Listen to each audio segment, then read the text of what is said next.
Orangutan Malay भाषा का शब्द है। इसका अर्थ है जंगल में रहने वाला आदमी, अर्थात आम भाषा में इसे वन मानुष जैसा कहा जा सकता है। औरंगुटान वर्तमान युग में पाए जाने वाला एकमात्र वन मानुष अर्थात बड़े आकार का मनुष्य जैसा दिखने वाला कपी है। दोस्तों, क्या आप जानते हैं कि कपी और बंदर के बीच क्या अंतर होता है? आइए पहले कपी और बंदर के बीच के अंतर को समझते हैं।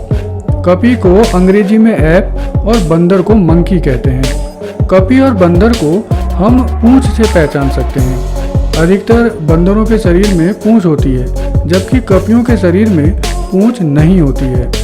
औरंगुटान के साथ साथ गोरिल्ला, चिंपैंजी, बोनोबो और गिब्बन भी कपी की ही दूसरी स्पीशीज हैं। औरंगुटान पेड़ों पर रहने वाले सबसे बड़े स्तनधारी जीव होते हैं।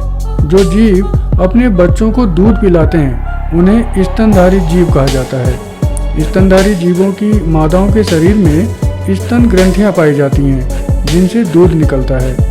औरंगुटान शाकाहारी होते हैं और पेड़ों पर ही रहना पसंद करते हैं। इनको जमीन पर रहना अच्छा नहीं लगता है। ये अधिकतर पेड़ों पर ही रहते हैं और अपने हाथों के सहारे से एक डाली से दूसरी डाली पर झूलते हुए चलते हैं। पेड़ों में रहने वाले जानवरों को आर्बोरियल एनिमल्स कहा जाता है।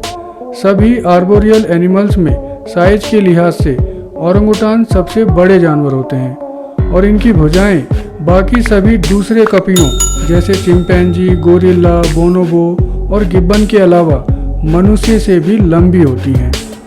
औरंगुटान के कान बहुत छोटे छोटे होते हैं। इनके पैर छोटे होते हैं, परंतु इनके हाथ इतने लंबे होते हैं कि अक्सर जमीन तक पहुंचते हैं। एक अडल्ट मेल औरंगुटान का वजन लगभग 50 से 90 किलोग्राम के बीच और एक अडल्ट फीमेल औरंगुटान का वजन लगभग 30 से 50 किलोग्राम के बीच होता है। औरंगुटान इंसानों के सबसे नज़दीकी रिश्तेदारों में से एक हैं।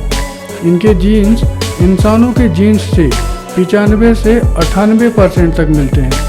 इसीलिए ही ये इंसानों के सबसे करीबी रिश्तेदार कहे जाते हैं। इंसानों की तरह औरंगुटान के अपने शब्द होते हैं।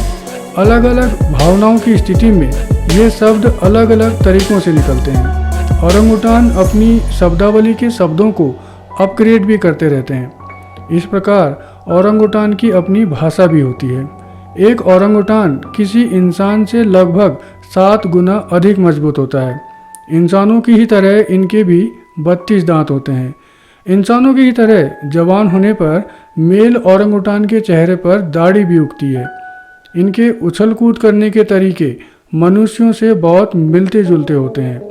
औरंगुटान अत्यधिक बुद्धिमान जानवर होते हैं। यह जीव अलग अलग तरह के औजारों का इस्तेमाल करते हैं। शाम होने पर औरंगुटान रात में सोने के लिए पत्तियों और डंडियों से अपने लिए एक घोंसले जैसा बिस्तर तैयार करते हैं। औरंगुटान सामान्यतः शाम 5 बजे सोते हैं और सुबह 4 से 5 बजे के बीच जाग जाते हैं। औरंगुटान एशिया में पाए जाते हैं। यह जानवर मुख्य रूप से मलेशिया और इंडोनेशिया के जंगलों में मिलते हैं। ये मुख्यतः बोर्नियो और सुमात्रा के द्वीपों पर पाए जाते हैं। पाम ऑयल की खेती के कारण मलेशिया और इंडोनेशिया के जंगलों को बहुत तेजी से काटा जा रहा है। इंसानों द्वारा जंगलों को बुरी तरह से काटे जाने के कारण अन्य जानवरों के साथ साथ औरंगुटान का जीवन भी भारी संकट में है। औरंगुटान अब विलुप्ति की कगार पर हैं।